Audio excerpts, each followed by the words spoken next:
You are experiencing the Knuckleheads of Liberty podcast. Welcome to the Knuckleheads of Liberty, where we're bringing you the people and the organizations fighting for liberty around the country and in your region. Today, it's just going to be me and Leon, and we're kind of covering this amazing speed that things are happening with the federal government and the Trump administration. Just absolutely so many things, I guess, that libertarians maybe thought they'd never see in their lifetime, and some of these things are happening now. So we're this has us glued to the edge of our seats here. But before we get into any of that, let me just refresh you on our panel today. It's just me and Leon. So I've got Leon the Word Brathwaite, Last Word in Liberty, retired engineer in the state of California. My name's Jason McPhee, and I'll be your host. So it's just really going to be a conversation between me and Leon today. And, hopefully that's hopefully you gain a lot from that. I'm sure I will. So anyways, I did want to correct the record too before we get going in the show. So last week we talked about USAID, and we're going to talk about it again today. James, maybe you could bring up the visual, and we're definitely going to get into more of this, but we did talk about a story last time, and apparently they got the detail wrong. So therefore we got the detail wrong, where they said that condoms had been sent to Gaza, and actually 50 million were sent of condoms were sent to another country. It just wasn't Gaza. It was Mozambique, apparently. So there's a bunch of condoms floating around out there. But part of the reason I wanted to bring it up, because that seems like kind of a trivial mistake. But since everybody's been talking about the issues of, the Middle Eastern conflict, and that was, kind of a little bit incendiary on that.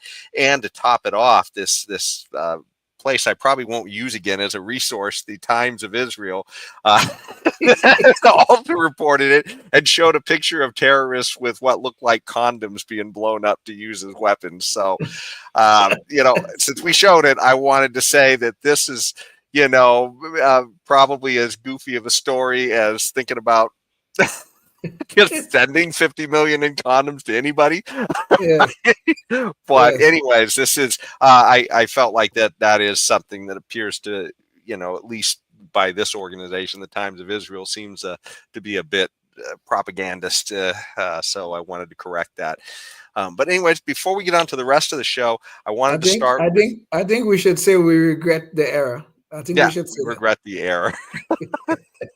That's maybe some of those customers of those 50 million in condoms might be regretting some of their errors.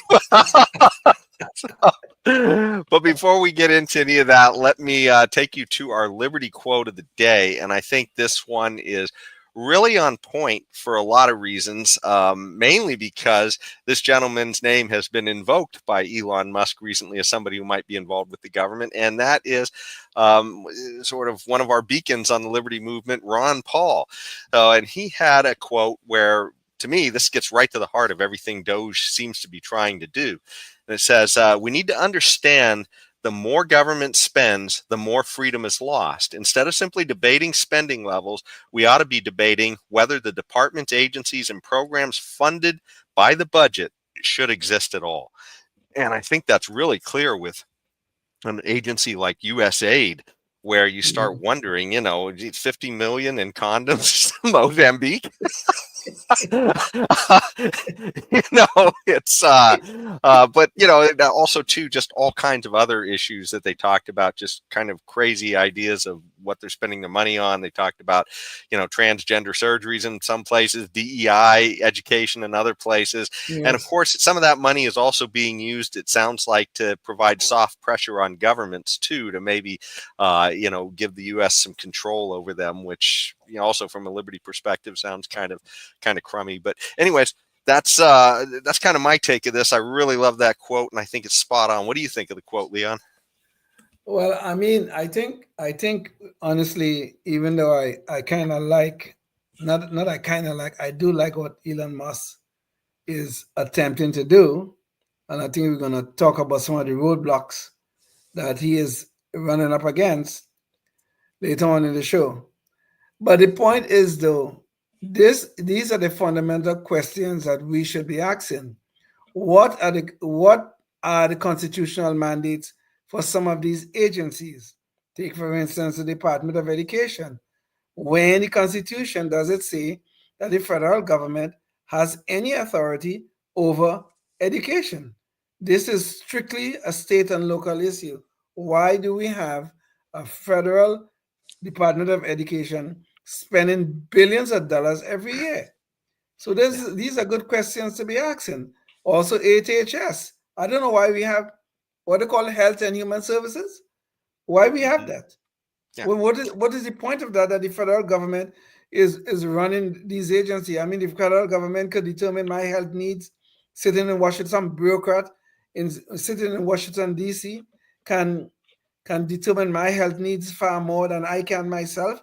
I mean, at least we should go by the principle that the government that governs best is the government that is closest to the people, and the federal government is the furthest from the people.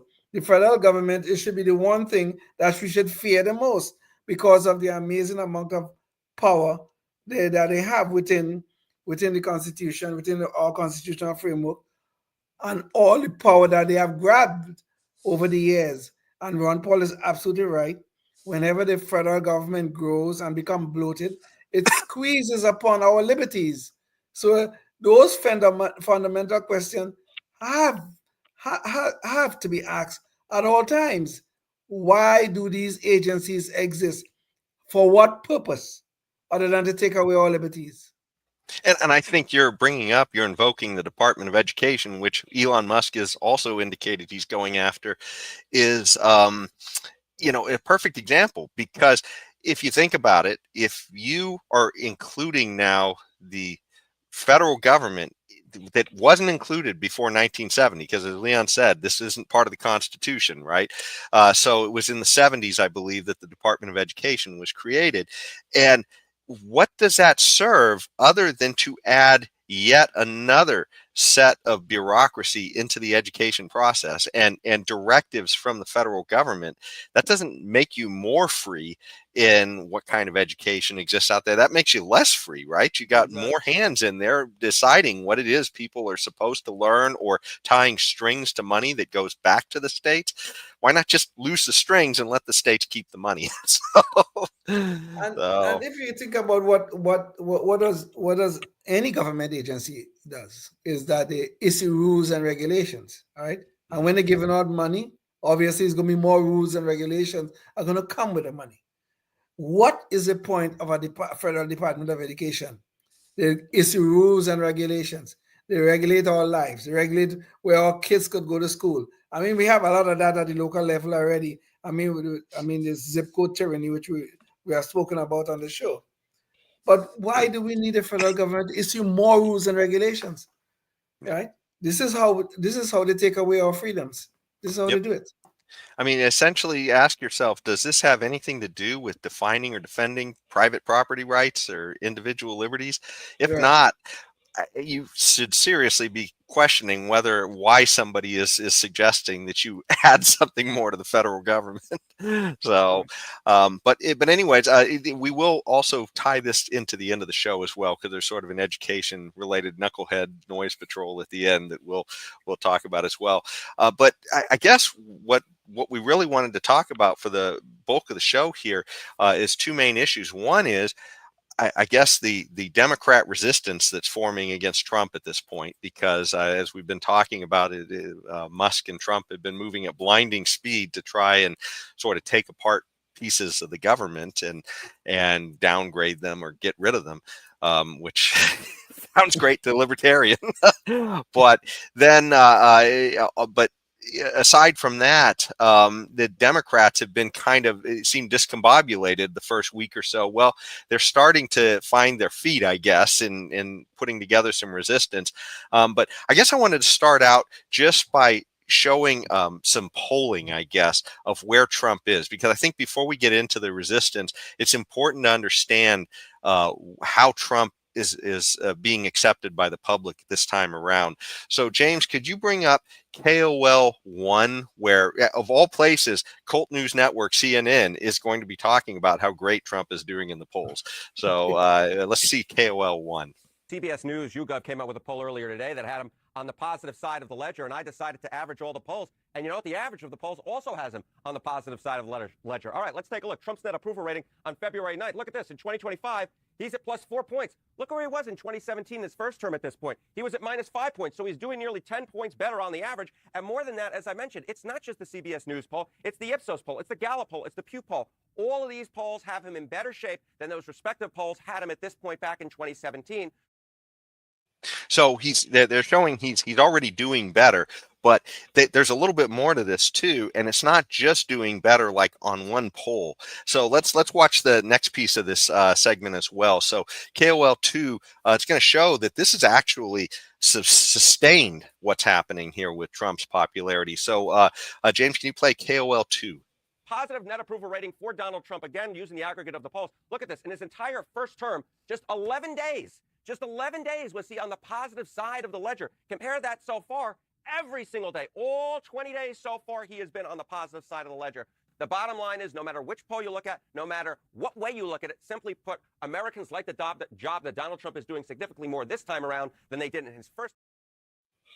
So I think it's important to understand this before we start getting into the protests that are starting to develop around Trump, because the first time it seemed kind of organic in the sense that there was a lot of people who didn't like Trump the first time around, but that doesn't really seem to quite be the case this time around. Leanne, you have any thoughts before we jump into the protest discussion?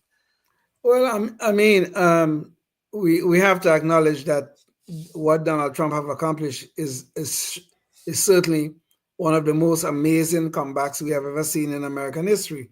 I mean, he's only the second president to serve a second term, and it was non-consecutive in terms of the first term. But we just have to acknowledge the amazing comeback. We have to acknowledge his popularity. We have to acknowledge all the things that he had to overcome to get back to the White House. I mean, the lawfare was unbelievable. We'll talk a little bit about that later on. The lawfare was unbelievable. They did everything they can. The left did everything they can to stop this man, short of putting him in prison. I mean, I'm not going to accuse the left directly of the assassination attempt, but that was one of the things that was tried to stop this man. He was shot in the air, and then the Secret Service had to shoot at and arrest another guy who was trying to shoot at Trump. But they did everything they can, and this man still got where he is today. It's an amazing comeback, and I'll come back to as far as I'm concerned, to be admired. Yeah, and as we'll see later in the discussion too, when we get to that part of the show, there's been a substantial amount through the time Trump has been in the public eye here with respect to politics. There's been a substantial amount of calls for violence against him as well. So, Sure. So this is, the idea that somebody took a shot at him, it shouldn't really be a surprise, when they get given this kind of a climate. But anyways, let's get to the demonstrations, because we've seen these demonstrations building up in about the last week or so around the country. And so this particular video, I think will kind of give a flavor of what's been going on with that. So James, can you play KOL 3? From freezing temperatures in Minnesota to sunny Texas and the bustling streets of New York City, thousands across the United States are demonstrating their discontent against the early actions of President Donald Trump's administration. In a movement called 50 Protests in 50 states, protesters are decrying the flurry of executive orders recently signed by Trump, from the immigration crackdown and climate change denial to the rollback of transgender rights and criticism of billionaire Elon Musk's role in politics. Over in Washington, D.C., massive protests also erupted outside the U.S. Capitol, where demonstrators, both civilians and Democratic lawmakers, showed support for the U.S. foreign aid agency USAID, which Trump and Musk recently moved to dismantle. Democrats, government agencies, and outside groups have pledged to fight back against Trump's executive orders. So that's kind of gives you a flavor of some of the protests that have been sort of stirred up in about the last week. Like I said, it was surprisingly quiet the first couple of weeks that Trump was elected here.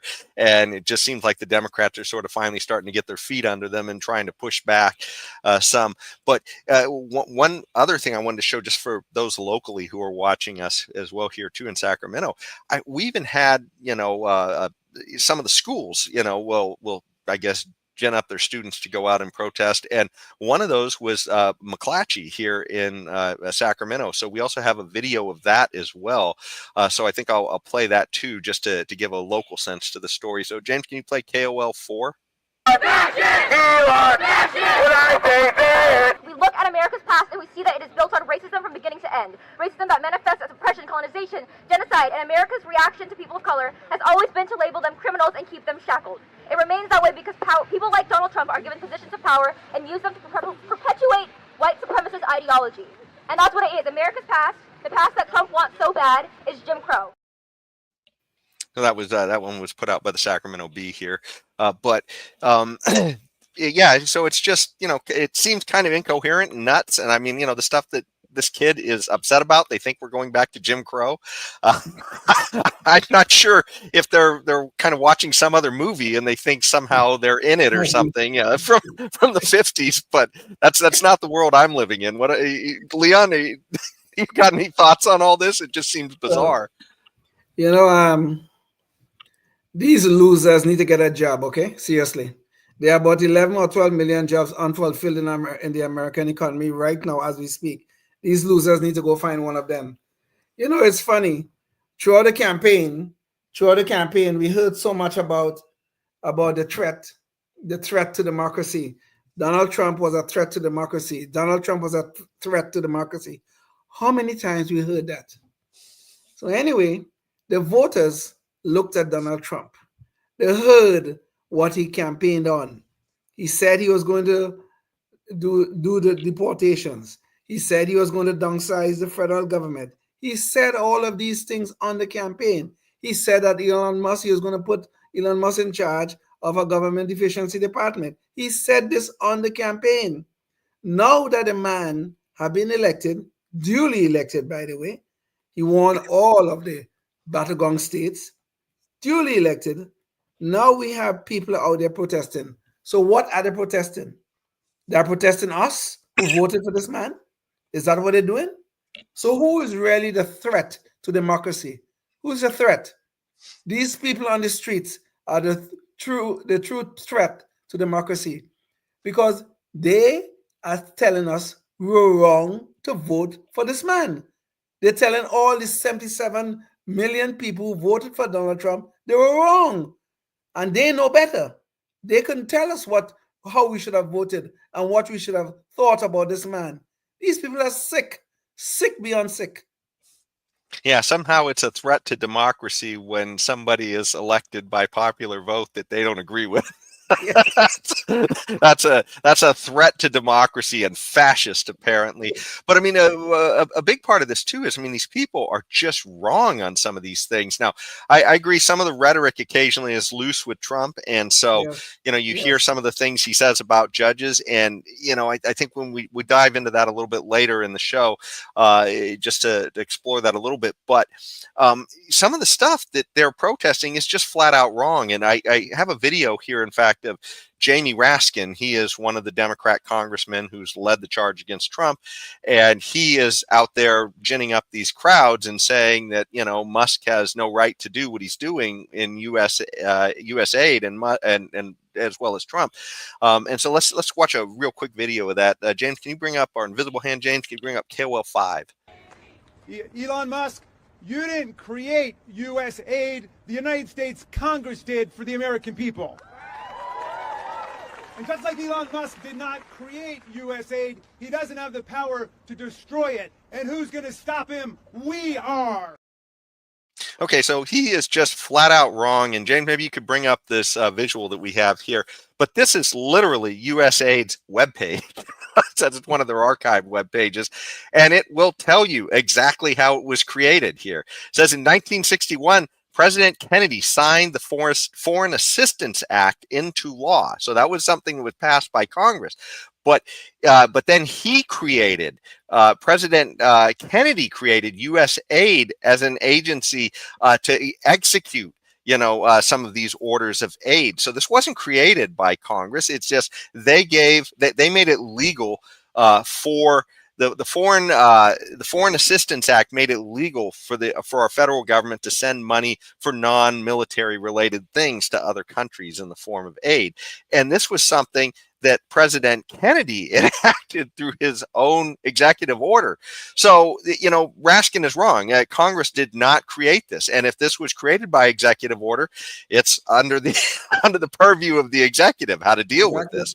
And since Donald Trump is assigning Elon Musk as a representative of his to go in and provide information to him, to President Trump, about what's happening at USAID, that's completely within the president's purview. So, the misinformation, the lies that keep coming out of the Democrat Party is just astounding. And, they make it sound like there's a coup going on right now, when in reality, they're kind of the ones who are, kind of pushing on, well, we'll see in a little bit, some of the language that they're using is just, just absolutely outlandish. But anyways, what do you think about this, Leon? Do you think there's anything to any of their claims on USAID? I mean, these people are super ridiculous. They never say anything when the government is becoming large and bloated. Nobody ever speaks about that. But the minute we have a president who is willing to take on the swamp and downgrade, get rid of agencies, get rid of people, these bureaucrats. I mean, I have to, full disclosure, I was a bureaucrat here in California, full disclosure.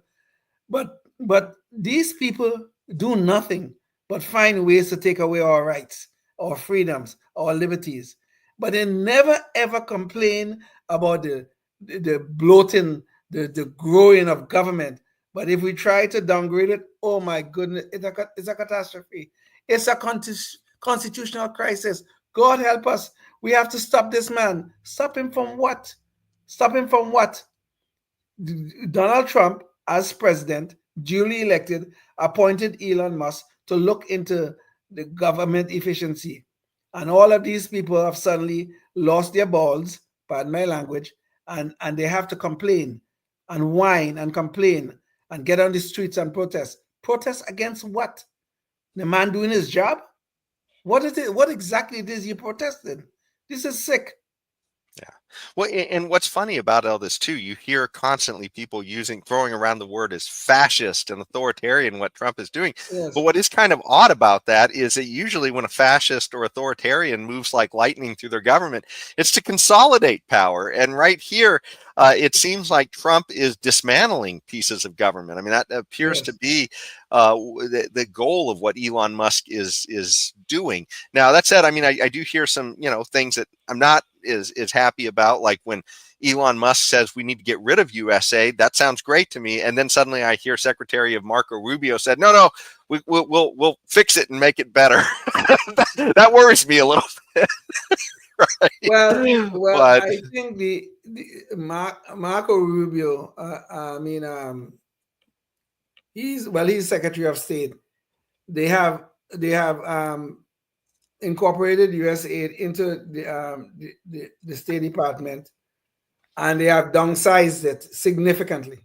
The building, their building and everything, the doors have been closed and all that kind of stuff. Now, where the argument could be is what is this? We get back to Ron Paul's argument. What is the need for the agency at all? Even though they are doing something that I want them to do, which is to downsize government. But do we need USAID at all? Even if we only now have 25% of the people doing the job of USAID, if only 25% of the people are doing there, why does that 25% exist? Do we need them in the first place? Yeah, and here's one of the problems, right? Is that neither me or you, Leon, or probably anybody who might be watching us has the time or energy to possibly keep their eye on what USAID, let alone any of the other areas of the federal government, is doing. You might be able to if maybe we're talking about going to war someplace or something else, you might have your eyes on it. Or if they're talking about a tax increase, maybe you might have your eyes on it. But in general, you're not going to be able to pay attention to all of these little things that are happening. It's seemingly little. We're talking about large amounts of money, that all these little things add up to trillions eventually, right? Yes. And this is the problem, right? If you leave something around that doesn't have a purpose in government, it'll find itself a purpose and it'll grow. It'll do all kinds of crazy things that, Yes. the people who created USAID, President Kennedy, would never have dreamed that it would be used to fund trans programs Tell or me this thing. DEI or any of this stuff, right? Yeah. In other places of the world. So, this is what, you just want to keep government as simple as possible so that we have a chance as citizens of keeping track of what the heck it's doing. Oh yes. Oh yes. Oh yes. So anyways, yeah. And by the way, one of the things I wanted to get back to Ron Paul about is not only is, USAID is where a lot of the fireworks have started, but Elon Musk has talked about going to the Department of Education. He's trying to get into the Treasury. I think he's already sort of started there, but now he's being blocked by some judges, and we'll talk about that in a little bit. But that said, one of the most fantastic things I've heard from I would have never dreamed it would happen, but one of the pitches of Ron Paul is in the Fed, and he certainly has talked about auditing the Fed a lot when he was running for president and years ago. And now Elon Musk is talking about bringing Ron Paul in to audit the Fed. I mean, my gosh, that practically brings tears to my eyes as a libertarian, the idea that this might happen. So you know, Jason, the big problem that we have here in this great land of ours is that we have a federal government that is out of control, that they have become an entity unto itself, where they have now begun to believe that their only purpose is to grow and to defend themselves against our elected leaders. I mean, our constitutional framework requires the superiority of the civilian elected leaders. That is our constitutional framework. Even the military must bow down to the civilian elected leaders, because we know what military can do. And we see it all the time in other countries. But the point is, though, the bureaucracy throughout this land, I mean, I'm talking about all levels of government, but especially the federal government, have now come to believe that they are an entity unto themselves, and no one should take issue with the things they are doing. The federal government is so large, and you just spoke about this thing, about the average citizen not having the time or whatever to go. And speaking of time, Leon, we are just about out of time for public access. So if you're watching on public access, you're going to have to tune in online to catch the rest of what Leon's saying. So join us there. But anyways, back to you, Leon. Yes, that the average citizen does not have the time to really go to look to see what the federal government is doing in their name. They don't have that kind of time. And this is what have been purposely designed by these bureaucrats. We have three-letter agencies all over the place: the EPA, the DOE, the DOJ, the FBI. Three-letter agencies are all over the place. Who has the time to go sit down and look at all of them? They don't. This is how the government become bloated, and this is how they protect themselves. And by the way, that's possible to penetrate.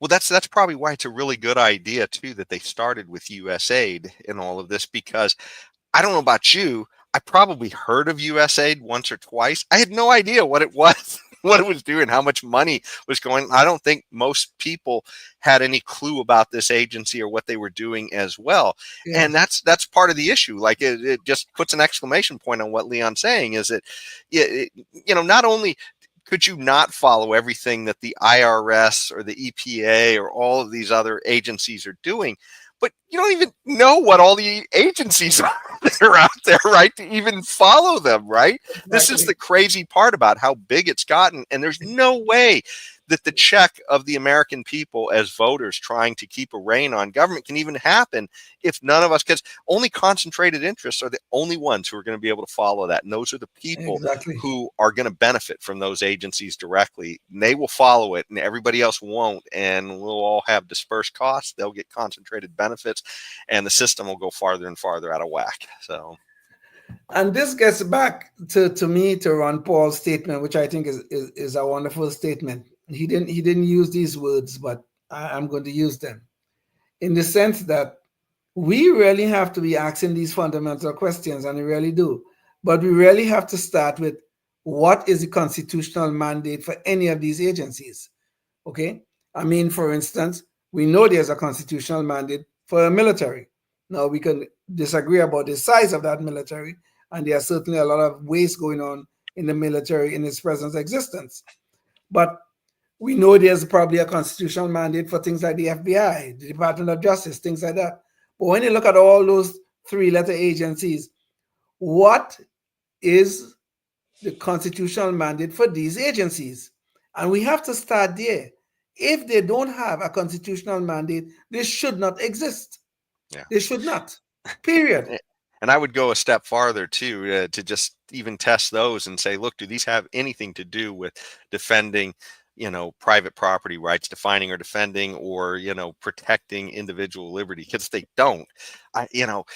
Possibly there's commons that we just can't get away from, that maybe we're going to need some sort of, governance of.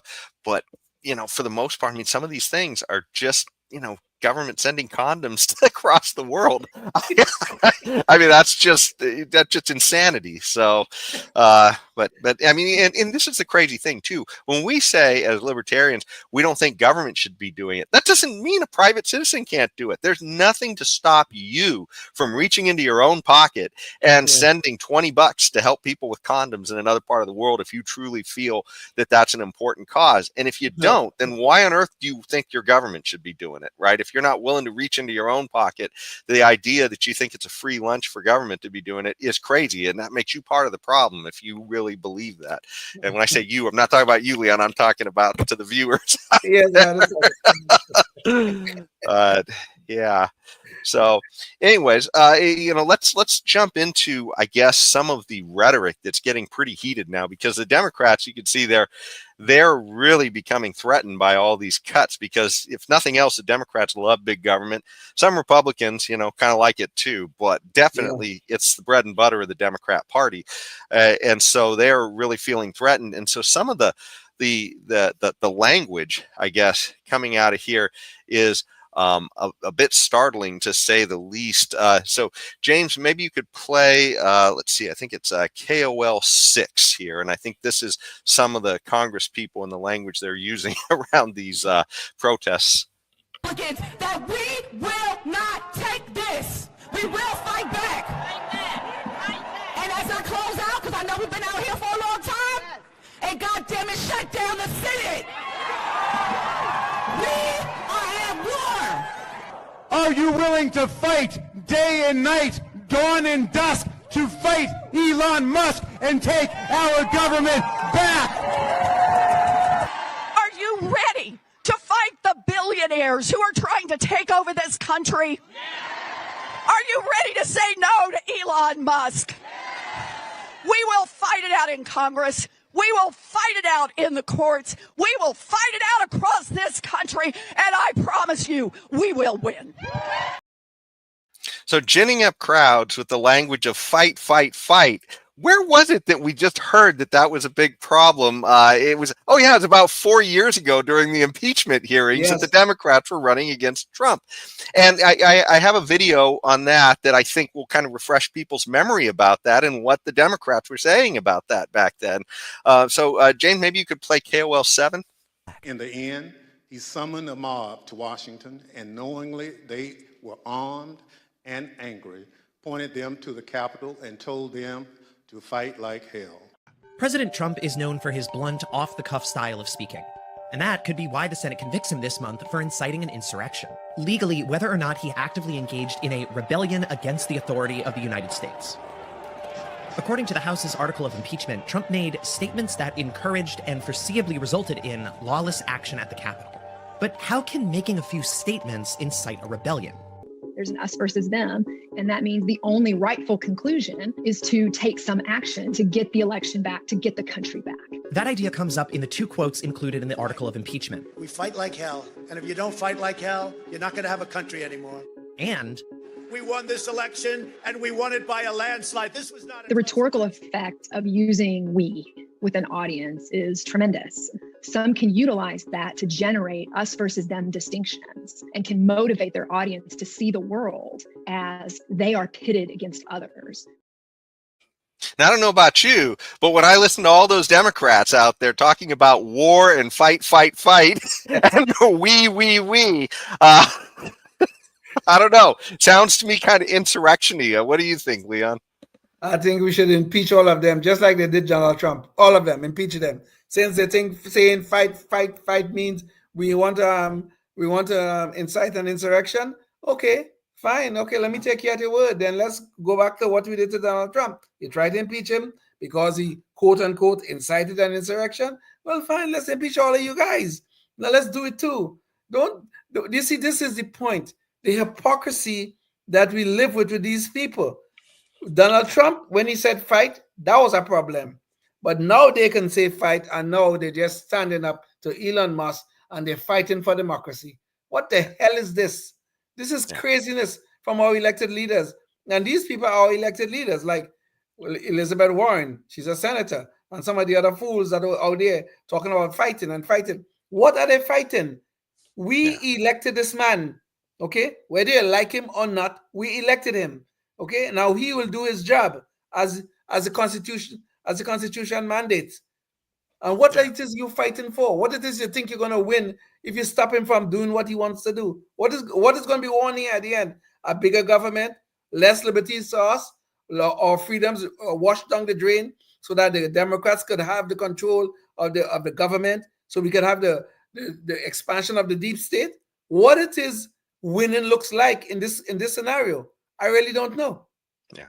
And the sad thing is, I mean, we've understood in the past that you are free to use that language, right? I mean, the idea of, hey, we're going to fight for our liberty. We're going to fight for this. We're going to fight for that, because most rational people understand that we're talking about rhetorically here. Unfortunately, the Democrats have tried to have it both ways. When they say it, it's rhetorical. When Trump says it, it means, he wants, something different, right? They're always playing with the language, trying to make it, heads they win, tails you lose, right? I mean, that's their favorite game, and that's what they've been doing with this insurrection talk and the fight.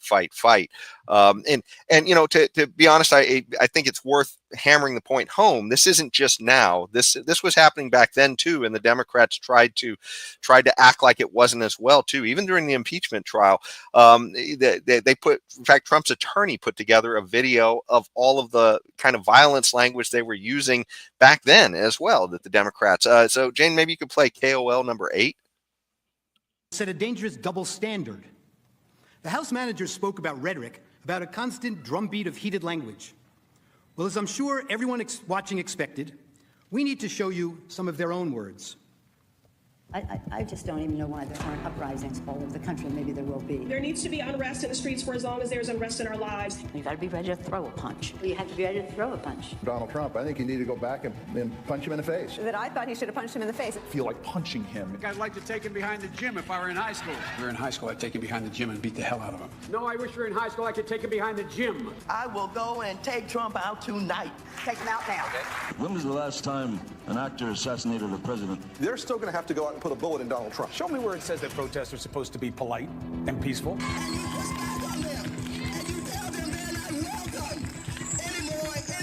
I have thought an awful lot about blowing up the White House. Please, get up in the face of some Congress people. People will do what they do. I want to tell you, Gorsuch, I want to tell you, Kavanaugh, you have released the whirlwind, and you will pay the price. We're going to go in there, we're going to... This is just a warning to you Trumpers. Be careful. Walk lightly. And for those of you who are soldiers, make them pay. If you had to be stuck in an elevator with either President Trump, Mike Pence, or Jeff Sessions, who would it be? Does one of us have to come out alive? So I just, violent thoughts all around. So yeah, it just, this isn't anything new. And it does seem like some of those, kind of pushed the line a little bit, especially when they talked about having to put a bullet in him, and somebody literally did take a shot at Trump. So, yeah. Or look at what Kamala said there at the end. I mean, I think she was a senator at the time. I mean, if you're stuck in an elevator with Jeff Sessions or Donald Trump, and she's laughing at, or does one of them have to come out alive? Yeah. And she's laughing at this. I mean, it's fine. I mean, politics get heated. I have no problem with the heated language. Fine, but don't go in a impeachment trial and try to pretend that, oh, we are so pure. We don't say things like these things. We don't have this heated language. When everybody know what you do, everybody know what you say, and then you're trying to make this an impeachable offense because it was stated by Donald Trump. This is madness, sickness. Well, and the lies are unending too. When like that guy, I think Johnson or whatever his name was, who was the leader of the January 6th tribunal, or not tribunal, but Inquisition. Right. Bernie Thompson. Oh, Thompson.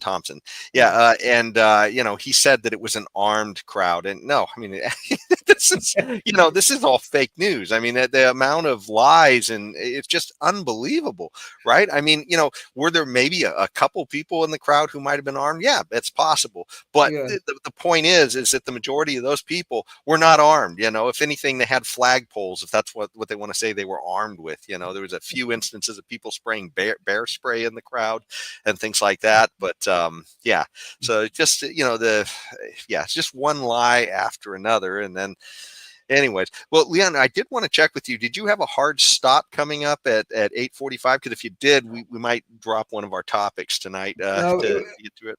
Okay, I'll put a hard stop at 9:00. Oh, okay. Well, great. Then we won't have to deprive the audience of the fire hydrant story, but we'll get to that in just a second. One of the other battle lines I wanted to talk about that is being drawn as well is the states as well are sort of lining up blue-red with attorneys generals to, I guess, participate in this battle that's happening over the movement of the Trump administration. And so here is an article, and James, maybe you could bring this up, from Zero Hedge, and it talks about 22 blue states signed secret pact to defy Trump immigration efforts and coordinate legal strategies. Certainly we know that California was involved in trying to set aside $25 million just so that they could, combat the Trump administration, legal, with lawsuits and stuff through the attorney general. So, this is something where that's one of the fronts. I believe they claimed in California they're trying to make California Trump proof, is what they said. Yeah. So I mean, I didn't see this in the past where they said, hey, we're going to make this state Obama proof, and so yeah. If they tried to make this state Obama proof, everybody would have been crying racism. But go ahead. Yeah. Well, and one of the things to come out of that, states lining up, is a federal judge has addressed one of their lawsuits where these states have all gotten together and tried to block DOGE, which is the organization that Elon Musk is running right now, from going in at the president's behest and auditing the Treasury.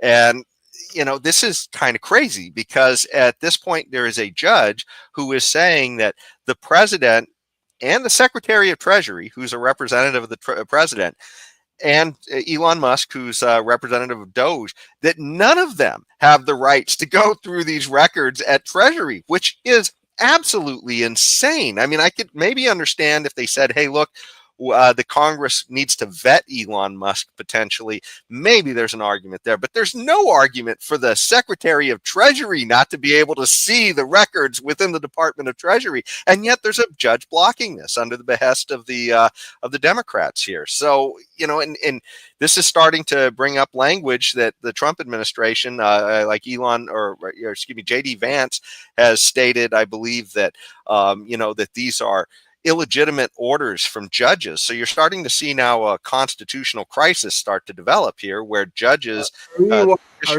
constitutional crisis. Yes. Yeah, where the judiciary and the executive office are starting to butt heads here and say that these are illegal orders. Now, the way our system works, this is still should be settled in a higher court, right? Because if there's a dispute when the court is saying that the executive has overstepped its bounds, the redress to that is for a higher court to look at it, right? So hopefully the executive isn't taking in their hands to resist in other ways.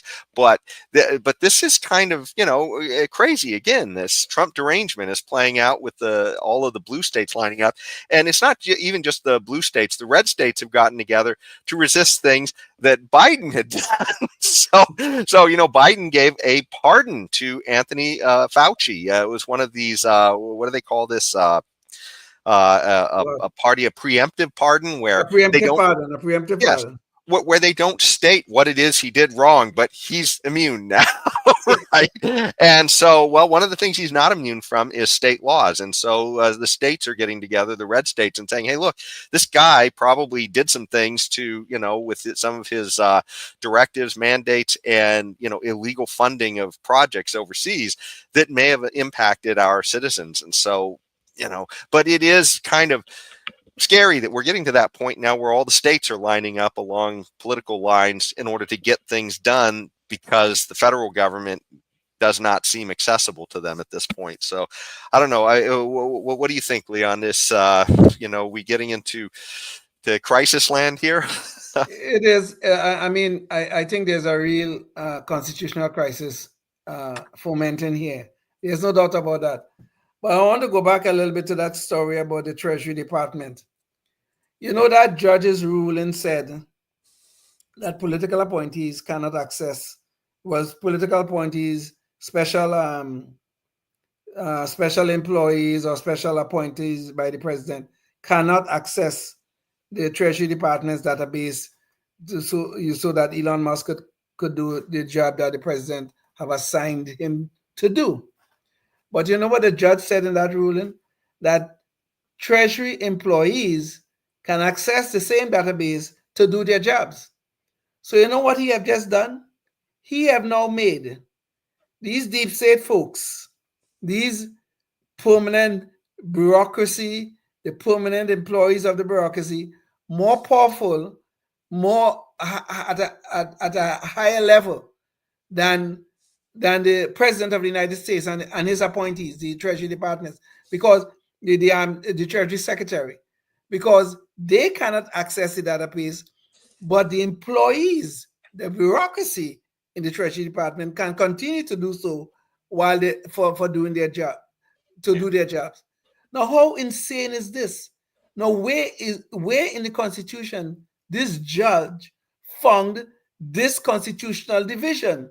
We have three branches of government, and they each have their jobs and their duties, and the executive branch runs the executive branch, and there's no judge can tell a general how to go into war, what he should or should not do. There's no judge should be able to tell the president of the United States that you cannot see what's going on in the executive branch of government. And this is exactly what the judge is trying to do. He's trying to make the bureaucracy a fourth branch of government where they can do as they damn well please, and nobody should hold them accountable. This is how insane this ruling is. And I mean, you just can't wrap your head around it. And they see all the other things. Well, Fauci and his preemptive pardon, that man should spend the rest of his life in jail. I mean, we're seeing a very bad division that's going on right now. You're absolutely right. Because the blue states are ganging up to resist, and the red states are ganging up to to fight for whatever they believe in and that kind of stuff. Okay, for the most part, I would support the actions of the red states, but it's also creating a sort of division within our society that may be somewhat unhealthy. But look at California. California is going to spend 25 million or 30 million, whatever the hell the number is, to Trump proof the state. Here in California, we have so many damn financial problems, and this is what we're going to spend money on to Trump proof the state. Our finances are in a mess. Gavin Newsom has ran the state into the ground financially. He can't fix the homeless problem. He said he had a 20 years ago, he had a 10-year plan to fix the homeless problem in San Francisco. Now the homeless problem is worse. But you know what? We have enough money. You know, we are on the verge of bankruptcy. I guess I don't know how deep we are right now, but we're in real trouble. But we have enough money to Trump-proof the state. Yeah. Nobody could see the madness in this.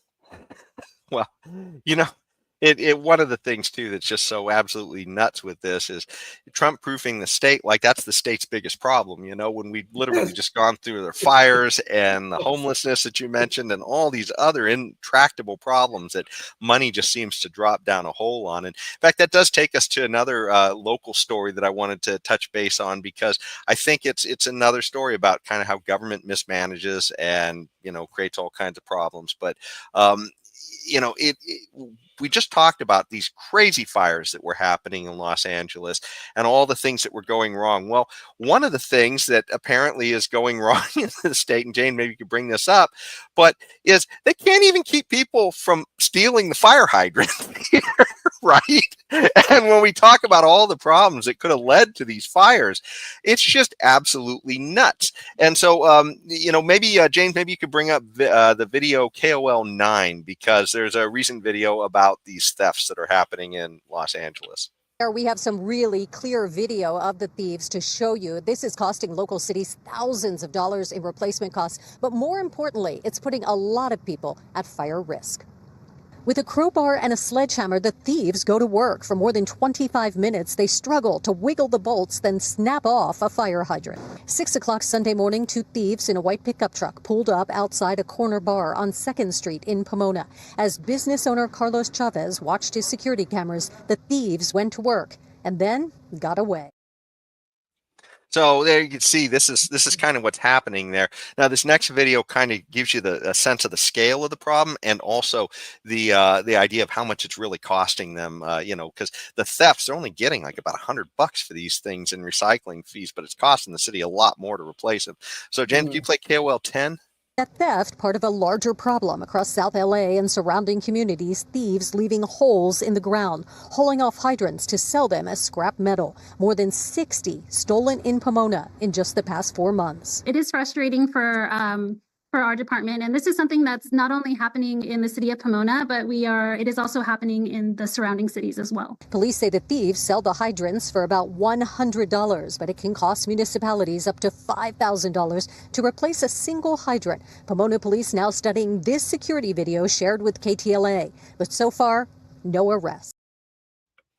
So, and I want to bring back the visual again for this. Jane, maybe you could bring this back. But this story is from Center Square, and if you look at the date on this is January 8th, 2025. So, I mean, this story was out before the fires hit. You know? Yeah. I mean, and this problem has been going on. I mean, they were reporting on this way back last year, and if you remember from what we just heard, they said in the last 4 months 60 have been stolen just in Pomona alone. Right, that's not all the other, you know, municipalities, because Los Angeles is huge. There's all these little sub-cities within the county, right?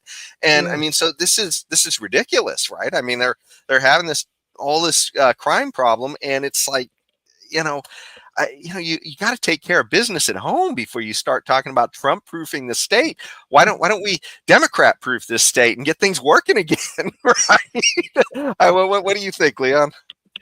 Well, you know, it really goes back to our previous story about setting priorities. I mean, this thing has been going on for quite a while. We know that a year and a half. I don't know how long this fire hydrant stealing has become a problem. But about setting priorities.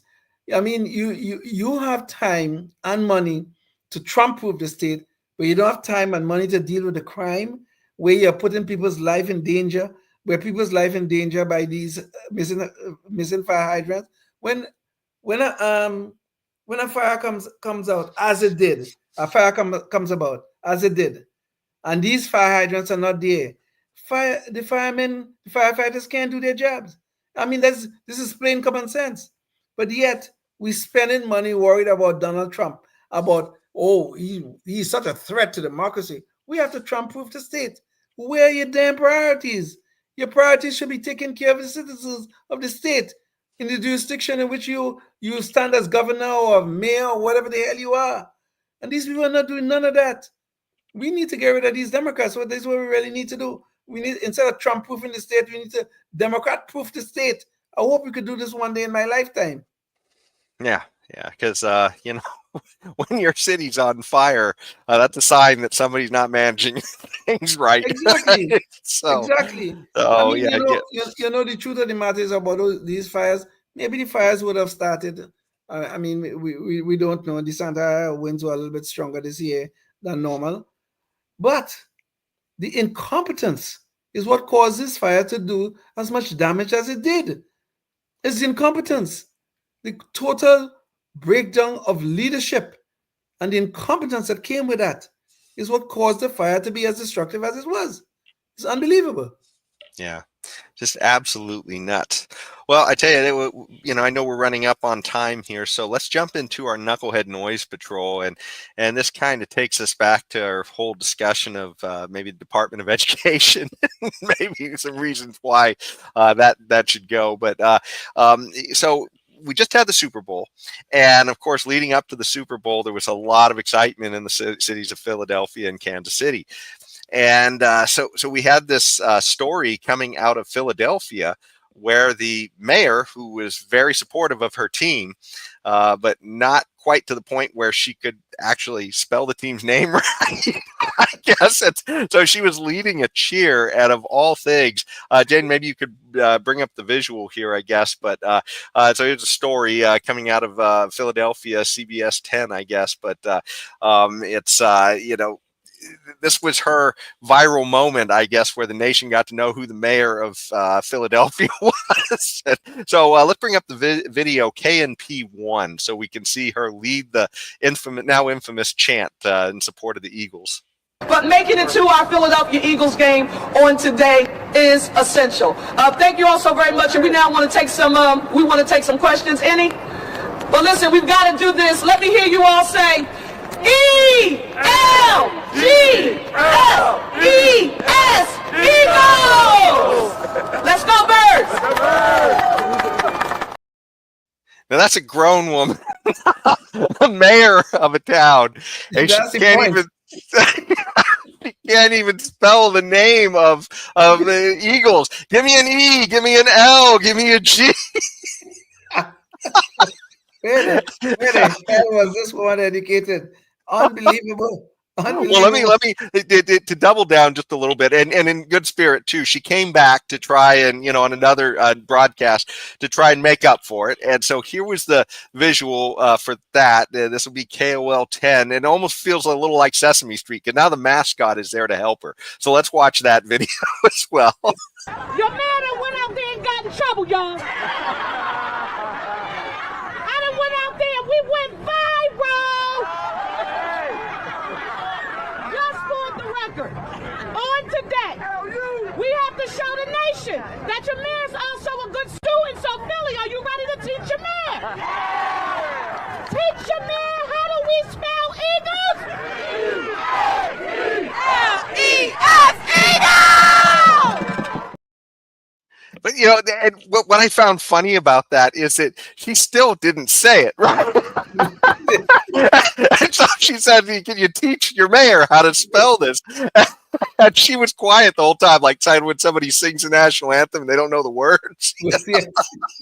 So, but, you know, one of the things I think this brings up, though, is that it does make you wonder, right? I mean, when your own mayor, somebody who should be a symbol to the kids of something, I guess, of respect, and the idea that they're having trouble spelling basic words in front of the crowd, and it kind of brings to heart the education system. And so I did want to at least bring up Philadelphia's performance on the recent national report card. And I'm waiting for this to pull up. Jane, maybe you could.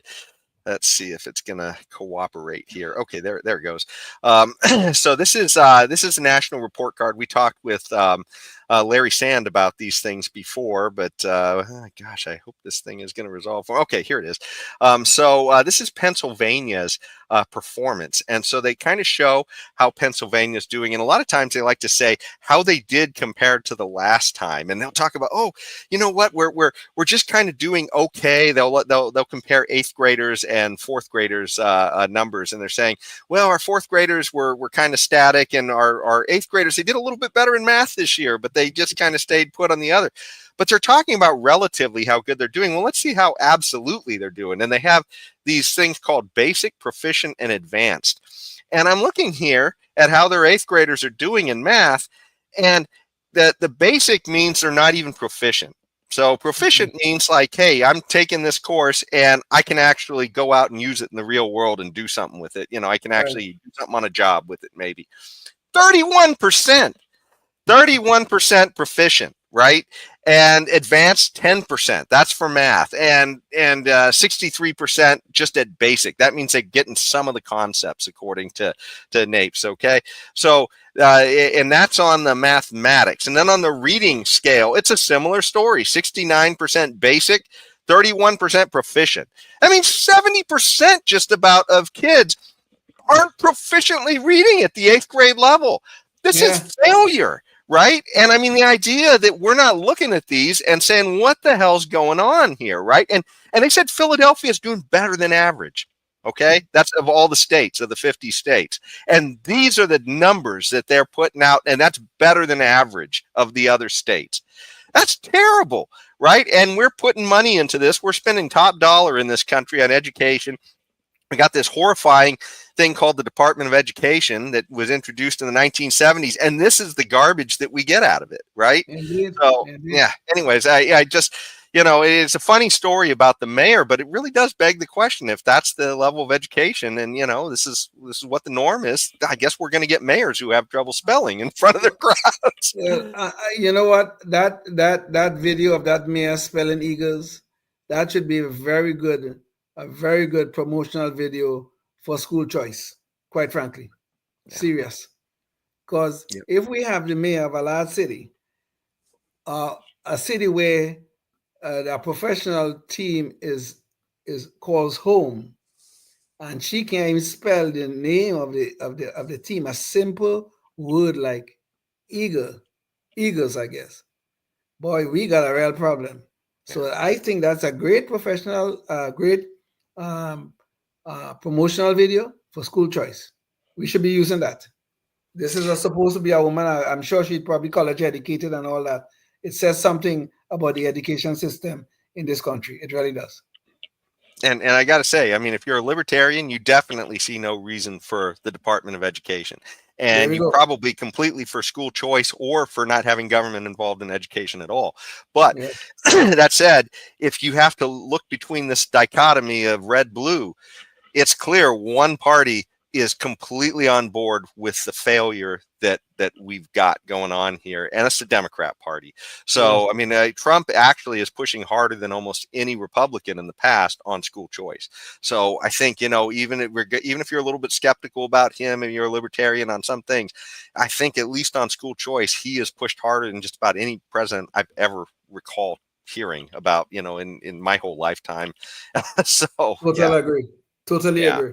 So, so anyways, I'm kind of willing to roll the dice with Trump on a few things. I mean, I did vote for Chase Oliver, but that said, I am cheerleading on some of the stuff that I see happening nowadays with the Trump administration, with Elon, because they're doing some things that we could have only dreamed about as libertarians. So absolutely. I totally agree, Jason.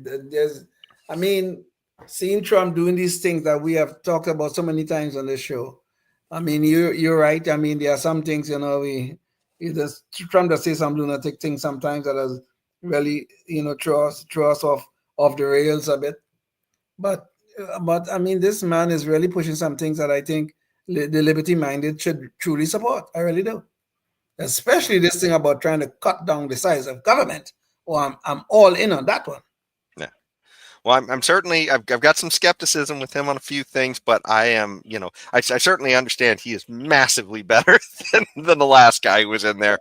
And, I've have some optimism in some areas for him. And I am just ecstatic with some of the things I see happening because, like I said, I mean, just the idea of bringing in Ron Paul, if that happens to audit the Fed, I mean, I think if you're a libertarian, you really need to be getting excited about this, and if you're skeptical, I think we got the right guy in there if Ron Paul is coming in there. So yeah. Absolutely. Yes. Okay. Well, I can't think of anything else, Leon. I know you got to get going. So any last words you wanted to, any last ideas before we leave? No, I think we covered the basis, and I think I think we did a good show here. So I think we said it all, said as much as could be said at this point in time.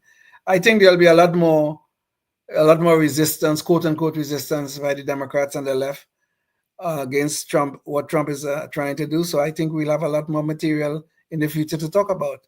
But I really would like us as a country to focus on the meaning of that ruling concerning access to the data in the Treasury Department. And that ruling really and truly shows where the Democrats want to take us. They want to make the bureaucracy of this country a fourth branch of government. That is not our constitutional framework. And I think it's important that we understand that ruling and make sure that ruling never becomes precedent in this great land of ours. Well, I largely agree with you, Leon. So thank you again for the audience so much for joining us. And like I said, if there's think about what you could do in your community. We've had a lot of guests in the past. We're hoping they'd start lining up some guests again soon in the future, but who are moving for liberty in their communities. And so we certainly hope you'll take the time in your community to try and figure out how you can promote liberty in your community as well, because we certainly all need to pitch in if we're going to make this happen. So thanks so much for joining us. And until next time, stay tuned and stay free. Oh, yes, indeed. Life, liberty, and the pursuit of happiness, always and forever. Thank you for listening to the Knuckleheads of Liberty podcast. Find us on Facebook, Rumble, YouTube, your favorite podcast network, and at knuckleheadsofliberty.com.